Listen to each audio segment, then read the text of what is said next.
এই যে আমার হাতে রয়েছে, এই পৃথিবীর সব থেকে মূল্যবান কোনো জিনিস থাকে, তো সেই মূল্যবান জিনিসটি হচ্ছে এটি, যেটি মহামূল্যবান জিনিস। মহাকুম্ভেরও মহাকুম্ভ, মহাকুম্ভেরও মহাকুম্ভ, সেটি হচ্ছে এই যে শ্রীমদ্ ভাগবত। আমি দেখাচ্ছি,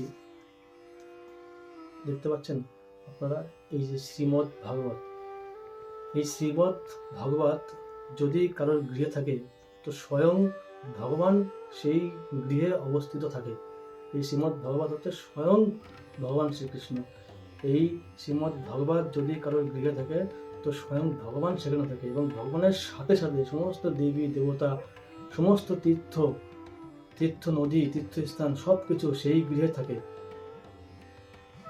তো যারা মহাকুম্ভে যেতে পারছেন না, ভাবছেন যে মহাকুম্ভ শাহী স্নানের পূর্ণ ফল আমি কিভাবে অর্জন করতে পারবো, এবং বাড়িতে বসেই এত কষ্ট করে ট্রেনে গিয়ে এত বিপদসংকুল পরিস্থিতির সম্মুখীন হয়ে শাহী স্নান করতে না পারলেও, সেখানে গিয়ে শাহী স্নান করতে না পারলেও, বা সেখানে যেতে না পারলেও, আপনি বাড়িতে বসেই পুণ্য লাভ করতে পারবেন, যদি আপনি ভাগবতম বাড়িতে পড়েন এবং ভাগবতমকে যদি প্রণাম করতে পারেন, এবং ভাগবতম যদি বাড়িতে রাখতে পারেন।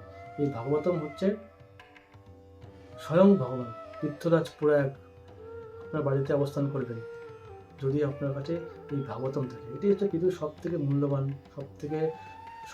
মূল্যবান সম্পদ, এই শ্রীমদ্ ভাগবতম। এই শ্রীমদ্ ভাগবতমই আপনাকে বলছে হরিনাম, কলিযুগের হরিনাম, যুগ ধর্ম। এই হরিনাম সংকীর্তনের মাধ্যমে আপনি জন্ম মৃত্যু জরা ব্যাধি এই চক্র থেকে মুক্তি লাভ করতে পারেন।